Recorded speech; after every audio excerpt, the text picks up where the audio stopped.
Welcome to Cash Call. Listen live as expert sales trainers give actionable feedback on real calls while you learn coaching tips directly from the professionals. Cash Call's back, everybody, this week. Brian Curtis, Dale Archdekin. We are here to do the impossible, which is improve the world of sales. And I have a call to listen to, Brian. It was submitted by a coach from another company, actually, which certainly makes, I think we're really making a mark here, buddy, when other companies are submitting calls. And, I'm not going to say which companies. There's also other coaching companies who have some of their coaches get trained in my company, right? Like they come in and they do scripting and dialogue training with us. And so they shall not be named, but it's a huge source of pride that you and I, especially, coaches from other companies would want their clients' calls played, or, we've arrived, I think, Brian. Appreciate that. I think both of us come from abundance. I don't need 1,000 clients. I don't think you do either. And so we're not interested in stealing anybody's client. There's enough to go around out there. And I think it's great when we communicate and share. And I think that there's so much value in that. 1 + 1 doesn't always equal 2. Sometimes 1 + 1 can equal 3 or 4 or 5. And I really appreciate whatever company. I'll be honest, I don't know who submitted that. It just says a lot about them. And I think to your point also says good things about us. So. Yeah. And what I take it as is that we are specialists in scripting and dialogue and lead conversion from that aspect, right? I'm not going to teach you how to hire or train admins, but Me neither. We're being looked at as the specialists in this, and so I take a lot of pride in that. So if there's any other coaching company coaches listening to this, please submit your clients' calls here. We can help you out. And secretly, this coach was like, "Hey, I would rather you guys, how do I say this in a PC manner? Guide this salesperson strongly for me, so I don't have to do it myself, right? So that's another perk. You can still be the good person, and we can be the bad people." Well, I like to call a thing, and I think you do as well, Dale. So overwhelming tact is maybe not my strong suit. Let me tell a little story. So we just had a trainer meeting yesterday, and my salesperson says, "Hey, I have this team. They love your material. They love you, but they know they won't get you. And so they want to receive a sample, like they want to do a 30-minute training with your trainer so they can decide whether or not their agents want to train with that trainer." And I said, no, you're not going to put the decision in the hands of those agents who you're providing leads to. You're going to tell those agents that the training is mandatory in order to receive your leads, provided that they're not a top producer. And you're going to exalt the trainer that you bring in front of them, rather than letting the peanut gallery decide whether they're going to be trained by this person or not. And so on one hand, there was a little part of me that was like, am I being too arrogant? Should I just acquiesce to this demand? And so the salesperson went back, communicated it. And you know what the lead said? They said, "Tell Dale he's right. We need to come from a position of power. We're going to go ahead and get signed up." And, sometimes you just have to do that kind of stuff. And I know you work with leaders. I work with leaders. One of the things I love doing is that, while I certainly question whether I'm too arrogant sometimes, or whether I'm too opinionated sometimes, or too rough sometimes, what I do know, though, Brian, is that we typically get results, right? You and I have an approach. We have a leadership style that gets results. And I like helping other people, other leaders, the team leaders, broker owners do the same thing and feel like they're in a position of power. Well, and I'm going to just draw a quick analogy. And I think that oftentimes people in any industry have this tendency to go, "I want everybody." Well, if you want to be miserable, take every client, because that is a perfect way to end up miserable. Someone you don't get along with, someone who you're frustrated with, someone who you can't build rapport with. Why would you want to work with that person? These are our guidelines. These are what we do. And it doesn't mean we can't be flexible, but we have boundaries. And I think every agent should set boundaries for themselves, because if they don't, then they end up just want to pull their hair out, and we wonder why there's such a high attrition rate in this industry. Well, when you work with a whole bunch of people you can't stand, no wonder you're miserable all the time. Yeah. And I'm not saying everybody does that, but we've all done it. I've done it. I'm Right. sure you've done it too. Well, I need a deal, so I'm going to work with this person, and by working with him, you cost yourself 5 other deals because you spend so much time, energy, emotional capital, and you're just frustrated. So understand what your boundaries are. Yeah. Let's put that into the context of a team leader, right? You can't work with every agent. You can't, Oh God, no. you can't have every agent on your team, and you damn sure can't please them all. That's not going to happen at all. But you know what you can do is you can inspire them to, you can inspire respect, right? But you can't please everybody. It's just not going to happen. I appreciate that. My word for the year is congruency. So, take that for what it's worth. I'm really working on being congruent in all parts of my life. And when I am congruent, things go really well. When I fall out of that and just cut a corner and do things, that's when I have to work really, really hard to unscrew things. So that's awesome. I appreciate that. Now, I want to share this call, and I bleeped out the person's name and the team that they're on because there's several things that I'm going to point out on this call. And it's definitely a sharp stick in the heart with some of these things that I hear, and you're going to hear them too. So this agent means well, and there is actually a good piece at the end. I think it was I wrote it down. It was 7 minutes and 23 seconds. So we'll point out something good, but we'll end on the good stuff. Let's start with this could be better stuff. All right. So it's it's an inbound Zillow call. Oh my God, Zillow. I love it. The greeting was okay, but listen how this goes. So we're going to skip over where the agent announces their name and brokerage. Hi there, Alex here. I'm connecting you to a local agent now. Hi, how are you? Hi, I'm doing well. How are you? Very good, thank you. Very good. I understand you're interested in 309 Elm. Yes, yes. Okay, so let me fill you in on that, and then we can talk a little bit more. So This is already starting bad. Let me fill you in on that. So that house is actually on Best and Final today at noon. Okay, do you know what that means? I do. She doesn't, she shouldn't, and you shouldn't be talking about this, right, Brian? Great. Yeah, and here's the thing. If you want to make $20 an hour, be a customer service rep, provide information and let people make decisions. If you want to make $300 an hour, be a salesperson. Yeah. Okay. So we're going to listen. I want to listen to the rest of this part here, and I want the entire audience in line with my thinking, and Brian's probably too, right?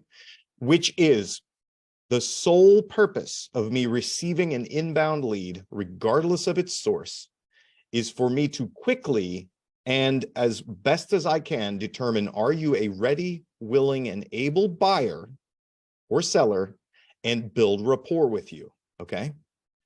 My goal is not to tell you that a home is sold, or tell you that a home is asking for highest and best by noon, or tell you how the real estate purchasing process works until later on in the call and I determine it to be of value to do so. Right, Brian? Can we agree to all that? 100%. And you and I have the same script here. It's, hey, I see you're interested in 203 Elm Street. When would you like to go see it? Right? That's it. By the way, that's the script that Zillow tells you to do too. It's Yeah. not just Dal and I. The company that you bought the lead from says this is the script. Do this. Yeah, exactly. All right. So now let's continue listening on to this. And I hope that this agent hears us playing this.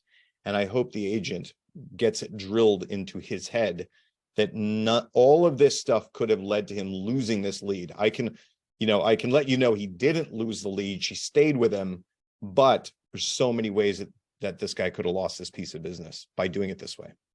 You're not. Okay, so Sorry. I'm going to say you haven't been looking for a house that long? No, I mean, this is pretty much the first house that we've reached out about. Okay, perfect. So then we're actually going to go way, way back to square one for you. So as you know, it's a pretty crazy market still, even with the interest rates up. does she there's know that? still a lot of pressure on homes. What's that?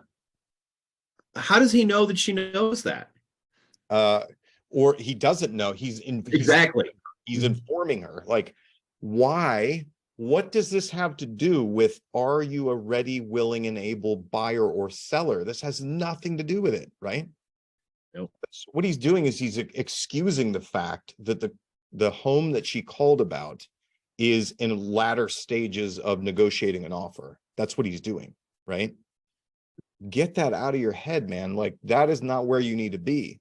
Again, your purpose, salesperson, is determine, are you a ready, willing, and able buyer or seller, and build rapport. Building rapport means me listening to and asking you questions about yourself, not me educating you on how the process goes or where the state of the market is right now. You know, because there's a huge lack of inventory.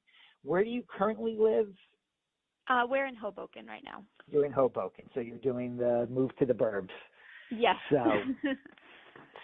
So She's calling about a property in North Jersey, right? And she's in Hoboken. So they're moving out of the city. So there is a massive lack of inventory. And so houses that hit the market don't last very long. Right. So that house had an open house on Sunday, and there have been multiple offers. And so what the listing agent will do is they'll call best and final. And so that means you basically drop your cards and put your best offer out there. All right. So, Brian, here's what I want to say to the salesperson. Get out of your head. Stop making it about you, and stop trying to educate. Get rid of that stuff. I feel like some salespeople really, they have their sense of who they are, or their sense of being a salesperson is really hung on their concept of them knowing everything and being able to educate people. And while that's super important, that shouldn't be how you identify as a salesperson. Yeah, it's I put it in the chat. Telling isn't selling.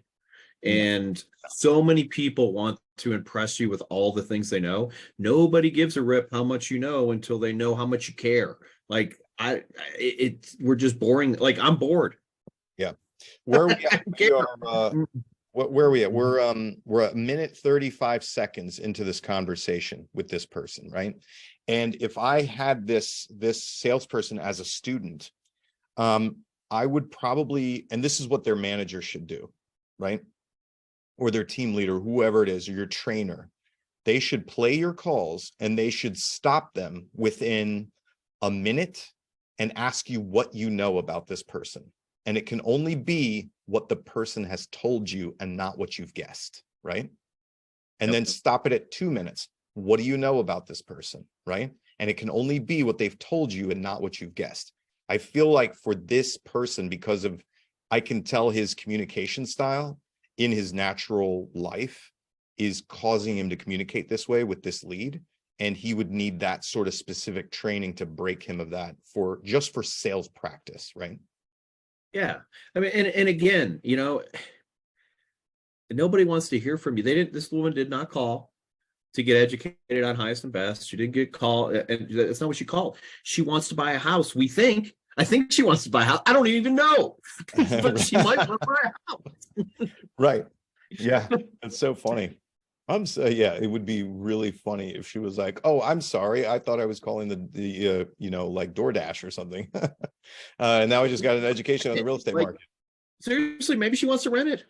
Yeah. Yeah, exactly. So, all right. So I think we've gotten that established, right? We got to turn that thing around and get that education piece out of there, learn much more about them. Now let's play the good part, right? So I did say that there was a good part. I'm going to play that piece. And then we'll kick it over to you, Brian. And let me zip down this way. What did I say? 7 minutes and 23 seconds. Yeah. By the way, I just got an Invisalign a couple of weeks ago. Can you hear? Do I sound lispy?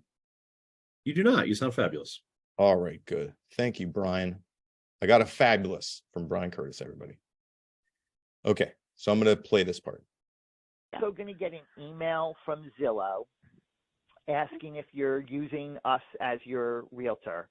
I ask that you say yes to that because you know what it will do? It will prevent you from getting a million phone calls from agents. Oh, that would be wonderful. Okay.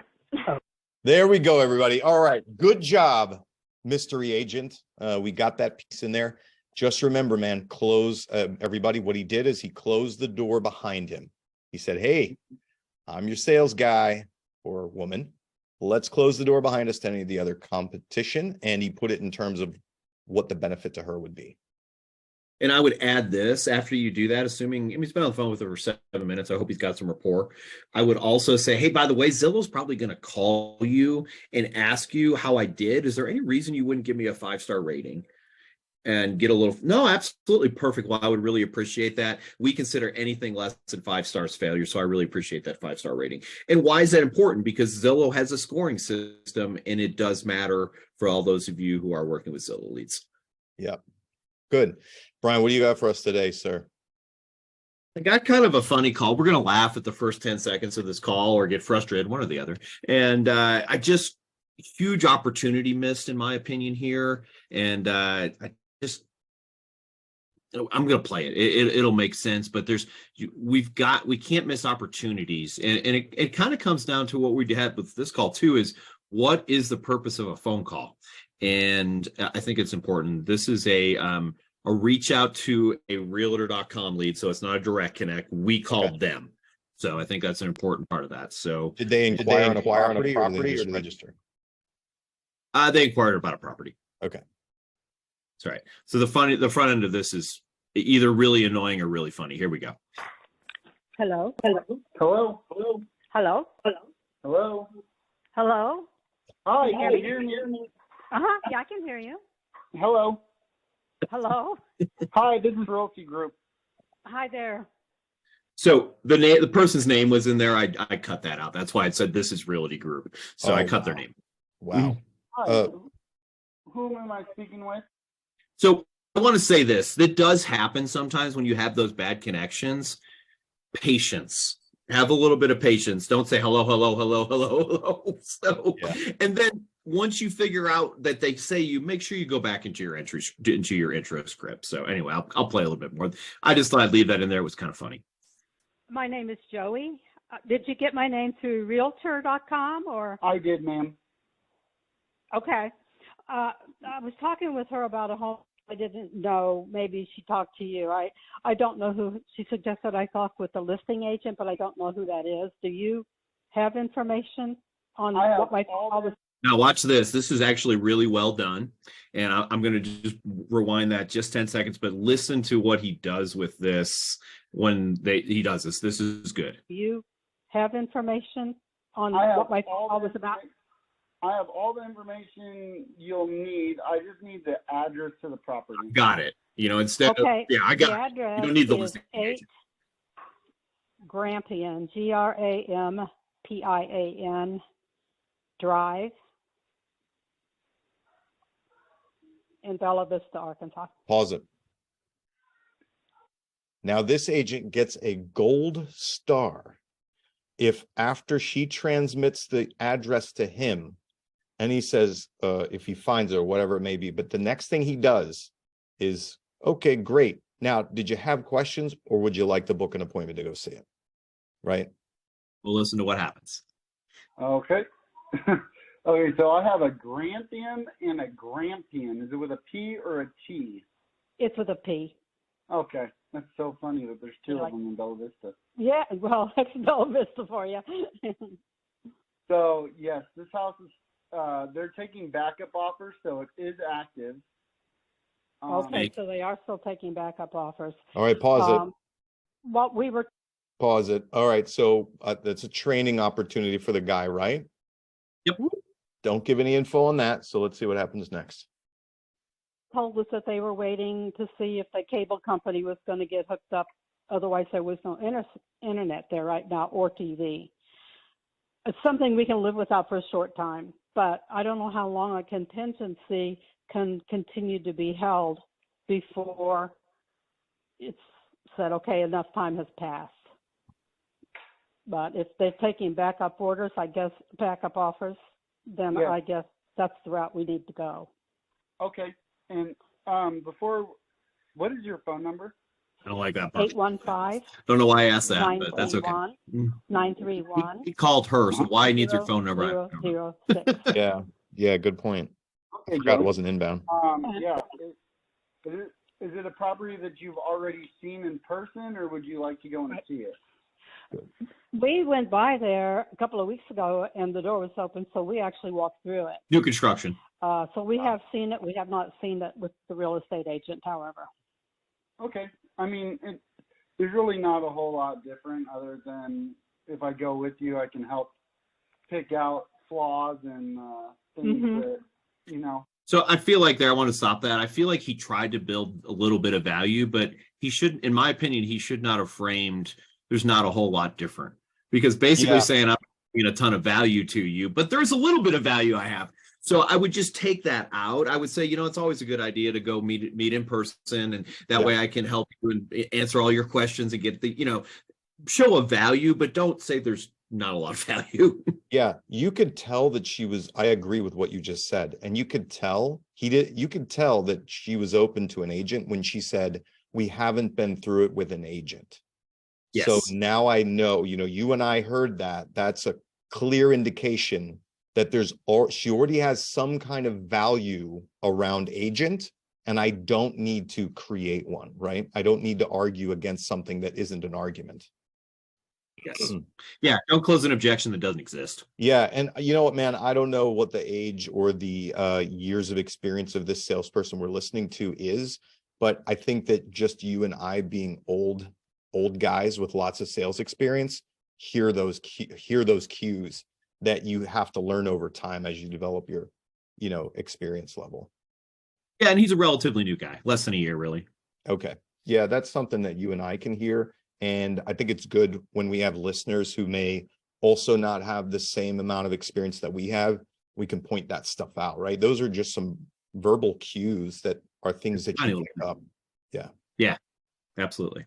Oh, can I say one more thing? Actually, sorry. No, absolutely not. You know how in that last call, I said that your sense of what it means to be a salesperson should not be giving people information. What I didn't fill out was what I believe, and probably you believe, your sense of being a salesperson should be, which at its core level, obviously we're always trying to help people and work in their best interest, but let's just be honest. We like winning, okay? We like winning, and we like getting deals, and we like getting paid, okay? So to me, and probably you, Brian, that's what my sense of being a salesperson is, so long as I'm operating in another person's best interest, right? Yeah, absolutely. 100%. I create win-win situations in which I get paid. Yeah. And so by saying that, that's when you're developing your sales skill and your ear that Brian and I just pointed out, where you pick up these things. I'm saying that because we're constantly listening for, am I going to win? Am I going to get paid? And how can I best not screw it up if it sounds like I'm going to win and get paid? And when she said, I haven't been through there with an agent yet, that's a check in the box of, okay, I'm likely to get paid and win, and let's not screw it up. So I just wanted to explain for everybody, that's what Brian and I heard. That's how we process it. Absolutely. All right, I'll play a little bit more. Your offer B, would you like to make a backup offer? Probably. Let me talk with my husband about that and see. I don't know if they're offering full price or what they're doing, but that's probably something that you aren't able to give out, right? I don't know. I can call and ask them though, for sure. So I would have handled that a little bit differently. Also, I would have just said simply, generally speaking, no one discloses the other offers. And I would say it generally, because by the way, that is a tactic I've seen people use. Literally, this is our best offer, $377,000, beat it. Not a tactic that's used very often, but with seller's permission, that is acceptable. So that's why I wouldn't say they never do it, but I would say as a general practice, agents are not authorized to let you know what the other offers are. She's still under the impression that he's a listing agent. Maybe, but she won't be in a second. But she, So- yeah, well, because she said, is that not something you can disclose? Meaning that he has the information about those offers. Right. And so, Dale and I have talked about this probably 100 times on Cash Call. No way in shape or form are we ever saying lie. If someone asks you the listing agent, you're not, you just say, no, I'm not. Yeah, That no, we being don't. said, We creatively omit. We Yeah. strategically omit. We do not lie. Yep. So, but yeah, listen to what he does. I'll play that. I can call and ask them though, for sure. She probably won't give me an actual price, but Okay. if you just come with your best offer, Mm-hmm. and then we can go ahead and see what comes of it. Okay. All right. Let me talk to my husband. Now, the number that you just called from that I have on my caller ID, is that the number where I would call you back? Pause. Yeah.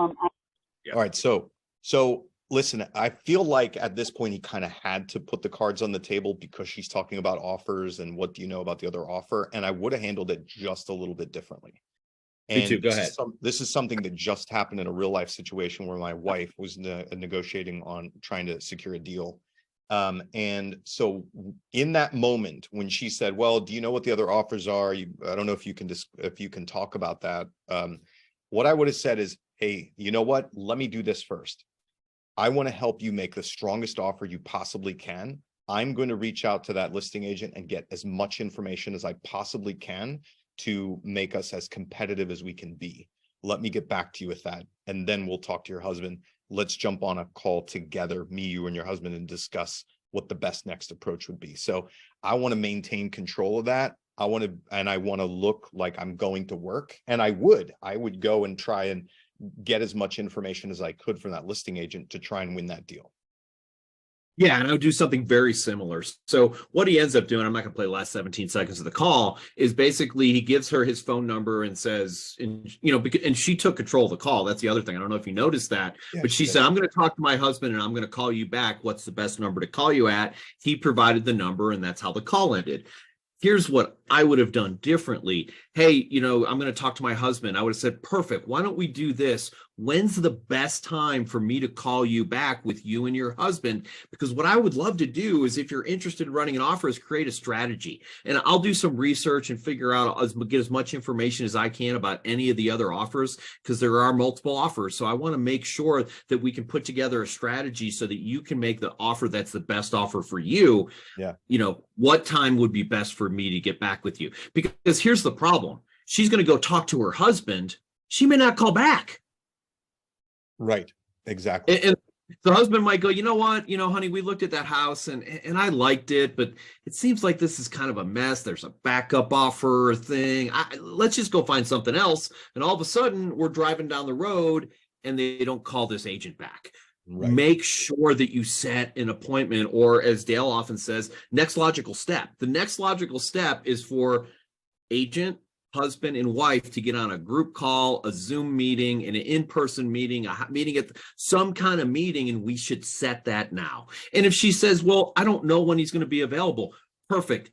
I understand that. I'll tell you what, why don't one of you think you're going to be able to talk to him? Oh, probably tonight at 6. Why don't I just call you tomorrow morning, and then we can but no matter what, worst case scenario, I say this: if you can't set an appointment to set an appointment.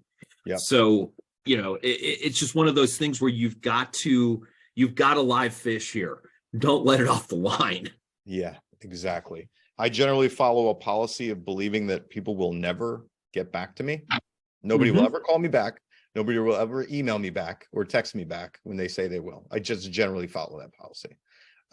So, for better or for worse, I'm not a negative person, but remember I said my MO is, am I going to win and am I going to get paid? Like, that's my primary drivers. And so it just serves me to assume, hey, you're never going to get back to me. You say you're going to call me, but you're not. So I'm going to take it upon myself to make sure that we get in touch again. I think it's super important. And, and by the way, you've regained control of the conversation. Most people are thrilled that you want to set up an appointment. I mean, if they don't want to buy a house, then that's a whole different thing. Now but this woman's very interested in this house. She walked through it. She called about it again. She's inquiring. She wants to buy this house. So don't let somebody else get this commission. This is your opportunity. Button it up, let them know. And, say, by the way, if you see anything else that you're interested in, I'm happy to be your agent. I'm happy to work with you. I can literally help you buy any house in state X. And, I'd love to work with you. It feels like we got a good thing going here. I will say that. Hey, Dale, it feels like you and I got good rapport. We feel like we could work together well. So I'd love to be your agent. Yeah. Close on that. There's nothing wrong with that. Most people will go, yeah, assuming you had a good conversation. And this woman clearly liked the salesperson. They had good rapport. They were interacting. So even after hello on the front end of the damn thing, he did a good job. Yeah. But don't miss that button up or the next logical step. It's so critical. That's what happens over and over and over again. Yeah, absolutely. All right, Brian, I feel like we've given these people as much as they can handle today. So I think, what do you think, Brian? Are we at a good stopping point for today? I think if for no other reason that it's 3 minutes past the bottom of the hour, we're at a good stopping point. But also thought it was a great call. Appreciate what you had. And I think there was some good lessons here today. Yeah, definitely. You too. All right, everybody. Thanks for joining us. Cash Call again. Dale Archdekin, Brian Curtis. Next week, we're going to have a fancy guest, one of my clients. Fancy guest. It's Jeremy Wilson from Chucktown Homes from North Carolina. I think they sell, nearly all the homes in North Carolina. So any of our other Brian and my friends and or clients who want to argue with us that they actually, in fact, sell all the homes in North Carolina, please let us know. But in the interim, in lieu of that, we'll have Jeremy Wilson next week here talking about how they sell, I think like over 1,000 homes, over 1,000 homes. I'm not sure. But a lot of homes. No, it's a lot of homes. All right. Good seeing everybody. Thanks, Dale. See you next week. Bye. Thanks for listening to Cash Call today. If you like what you heard, come check us out at smartsalescoaching.com, and we'll be back again next week.